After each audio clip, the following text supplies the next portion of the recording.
Okay, so what I thought I'd do this year is there is a lot going on. So we've been working with a fantastic local company called iCreate for a number of years now. Dawn might know them very well, as it's her company.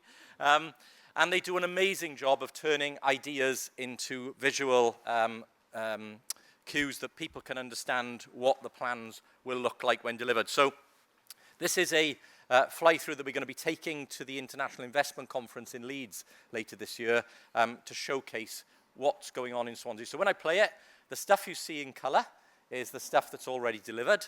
The stuff that's in gold is all the active stuff that's currently underway, and it's to show the scale of intervention and delivery. So just for our friends in the box, if the music starts playing, if we can just turn the music off. But other than that, we'll go. So I think it's quiet. So we're going to come in over the arena here and swing around past Castle Square Gardens. And the new gardens are currently being delivered. Cllr, one of our development partners, have bought the McDonald's building, and they'll be turning that into new homes and businesses shortly. Storfa, the new library hub, is now opening and is doing really well. Footfall has significantly increased in terms of the offer there. Obviously, we've redone the Kingsway with a new linear park, but living walls are currently being installed on the Dragon Hotel as part of our green infrastructure program. Cllr are moving their headquarters in, but we're just flying past the Albert Hall, and of course we worked with the developers to bring that building back into use, and again that's now operating as a new venue and hotel in the city centre. As we come back down the Kingsway, Cllr are in the process of creating their new HQ on the Kingsway, and you'll see that hoardings are up there currently. 7172 the Kingsway is now open, 80% let. IWG, TUI and a number of other companies are in there, as well as Vico, which is owned by Amazon, and their headquarters are in that building. So up to 600 well-paid jobs now in place there.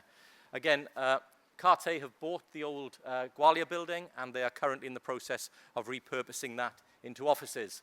We swing around and we've got the UK's first fully biophilic building. And again, that's being taken forward by HASA and will open shortly. And then Cllr again have redeveloped the Oxford Street site, and we're in the process of putting new entrances to the market. We're moving at pace here because there's a lot to get through in a short amount of time. Sorry it's such a big screen. If anybody's got motion sickness, I do apologise. Our fantastic Palace Theatre has been restored, and again, we've got over 200 people now working from that building, and T Nant has been repurposed into student accommodation.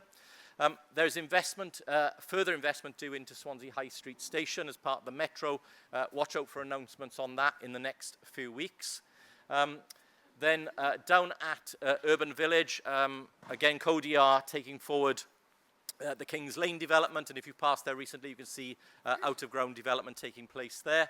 And then as we swing round towards the Castle Cinema, again, that's being repurposed into new homes and a fantastic new restaurant with a glass box, allowing you to sit and have a meal looking over the new Castle Gardens. And then we're going to swing down past Wine Street towards the Porth Copper, and Porth Copper is the name for the old St David's part of the city centre around Swansea Minster.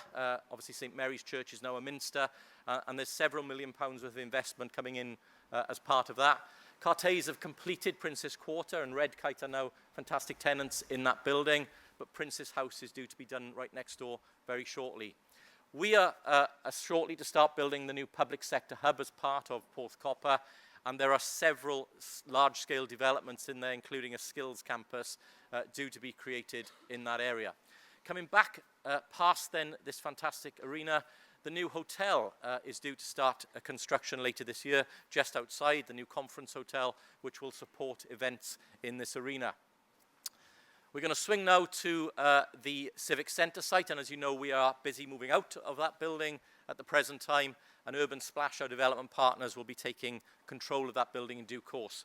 And again, I'll show you some updated visuals shortly, but the proposals are to create new beachside homes there, but importantly to add to the tourism offer by integrating an aquarium into the building and establishing a saltwater Lido pool on the bay. Because again, we are keen to give people other attractions. You'll know I may have been a bit vocal recently in support of the Ospreys. We are still keen on investing in St Helens Stadium. We just need the WIU to make their decision, but we'll continue that fight. Coming down the bay, you'll know that we have recently put new festoon lighting all around our beautiful world-class bay.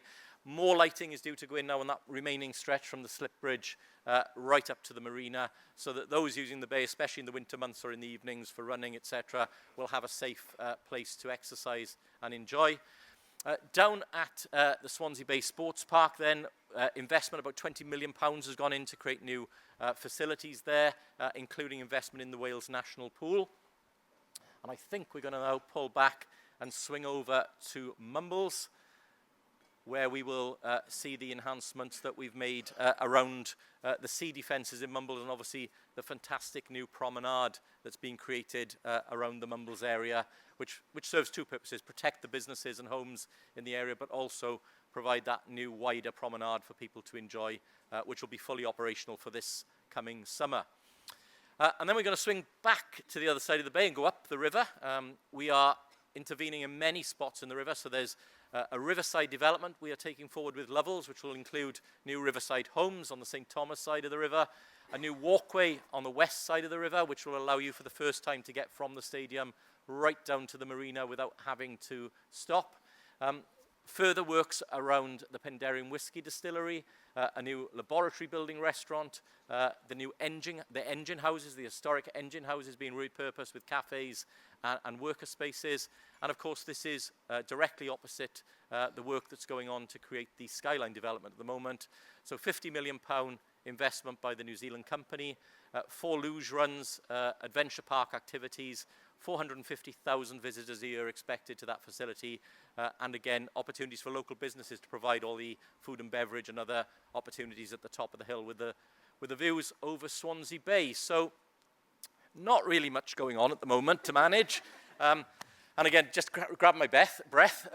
But we're doing this because if you're not from Swansea, it's hard to imagine what you're doing and what's going on where. And again, what we are seeing, not just from all of you, but from businesses across the world, is people now choosing Swansea as a place to invest and to join the journey that we've been on for a number of years. So just a little bit more around the Civic Centre. Again, I think it's a divisive building. Some people love it, some people don't love the architecture, but it is striking brutalist architecture. I think it would be sad to get rid of it. So we are looking to repurpose it with Urban Splash, restaurants around the seafront for people to enjoy meals, etc., over the bay, because we don't have enough opportunities for people to enjoy our bay, especially during the summer months. A new saltwater Lido pool, as I said, and then new homes being created above, and obviously the opportunity for that aquarium within the Civic Centre building. And again, we're in detailed discussions with the aquarium operators at the present time. The aquarium will also contain a large digital educational element, because again, you do not keep large living exhibits in aquariums these days. It's not right to do that. So the edutainment part of it is really important, and those screens will allow us to drop in dinosaur exhibits, to drop in marine biology exhibits, so that people can actually learn and children can interact with the exhibits in a way that they wouldn't otherwise be able to do. So really excited about these plans, and prepare for an announcement on this site early next week. I can't say any more, otherwise they'll stop me speaking, so which some people might like, but you know, I can't do it. That's the aquarium site there. Moving on to the public sector hub, I just wanted to bring your attention to this one. So this is directly opposite St Mary's. If you look at the visual, the car park that's taken 2.5 centuries to build is on the right there. But good news, in the next 3 or 4 weeks, that will start to open to the public so it can be used. And that will allow us then to start demolishing the old St David's car park, and then to begin the regeneration of the other blocks around the site. And as I said, this is government placing itself in the heart of the city centre, but we're also working with education partners in the area to bring together a skills campus, and again, it'll be for them to work with us on an announcement in due course. I won't steal the thunder on that, but plans are really well advanced on that and really positive. This is a visual showing essentially the area around St David's Church and the new community centre, and again, it gives you the scale of the development around there. So it's new homes, new offices, and new retail, because again, We are getting significantly more openings than closings in the city centre. Marks & Spencer's, as you will have seen in the press, real body blow, but we are confident that Marks & Spencer's will open a new store in the city. So we are working with them on that at the present time. All of that development means going to be a lot more people working, living, enjoying, learning in the city centre, so we've got to have the transport infrastructure to match. And again, announcements will be coming in the next few days around what that means for our city and our region. The UK government made a £14 billion commitment to Wales just a few weeks ago. Quite rightly, the press focused on the stations around Cardiff and the southeast, but that is only a small part of that £14 billion. We will be articulating and showing the communities of Swansea, Neath Talbot, Carmarthenshire and Pembrokeshire what the investment in this region looks like. And I just wanted to show with you a snapshot of that. So what you can see up there are an element of the rail metro proposals. So this will see new stations created where you see the green dots. So a new station at Landor to service the stadium, to service Skyline, the river corridor. New station at Winch Wen, which will service the enterprise zone up at Llansamlet. An interchange station at Llansamlet, new stations at Skewing, obviously an enhancement at Neath, and a new station at Llandarcy. A new station near Morriston Hospital, a new station at Felindre to service places like DVLA, Pontllew, Pontarddulais, and then connections out to Ammanford, and then back in through to Llanelli and back up through Gowerton and an enhanced station at Cocket. And then a second phase which will see services running past the arena here and out across Fabian Way towards Neath Talbot. So circa £2 billion for the region, but again, very small money when you consider the hundreds of billions that were invested in HS2. So it's a fair share for Wales for the first time. And again, this isn't starting now. We've been working on this for the last 5 years. So we've been working on what the stations look like, how people will get there, what the journey times will be, what services will run. And importantly, as a snapshot again, just in terms of what are proposed in terms of additional services. So at present in Swansea, if you want to get a train out of Swansea High Street, it's 4.5 trains an hour is generally the offering. That'll be going to 10 trains an hour. So a significant uplift in journey. And of course, that route will be running constantly. So you will also, because the council will be taking more oversight and control over bus services, you will be able to do as you can in London and major cities, have one ticket to get on a bus and get on a train. You won't have to buy separate tickets for different forms of transport. It'll also mean your buses run into the communities that you need them to run to and at the times you need them to. Many people cannot get a bus after 7 p.m. That's appalling. Many people can't get a bus to the community that they live in. That's appalling. So this puts that right. Buses, trains, proper transport available to the people of Swansea and the region. And I think that's really important that we do that. And it supports the growth in jobs and investment that Dawn was talking about earlier. The lagoon, it's not gone away. It's been quiet for a while because that means we've been busy working behind the scenes.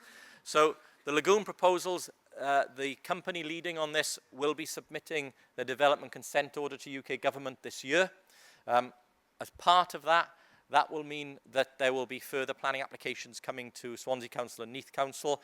It's very different, but the same as the previous proposal. So where is it the same? Well, it's still a wall that goes round a large 11-kilometre section of water, but it's different in that it's an integrated energy project this time. So one of the things that was a challenge on the previous lagoon proposal was that all of the money was essentially generated by a number of turbines in the wall. This creates a very different proposal where you have a number of residential developments around the waterways, floating homes created within the bowl of the arena, mega data centers. Data centers are really expensive to create and even more expensive to run. So one of the things data center operators really need, your Amazon Web Services and others, is that they need an uninterruptible power supply that never goes off. And if we can make that a green power supply, absolutely what they need. So none of us want to lose the data that we have in the cloud, do we? All our photos and all the stuff like that. So when this includes plans for at least 2 mega data centers, but powered by the tidal energy that the lagoon produces. In addition, it also then uses energy to create hydrogen, because again, there is a need for hydrogen-powered vehicles as part of our commitments on net zero for 2030 and 2050. So again, it plays a part in that.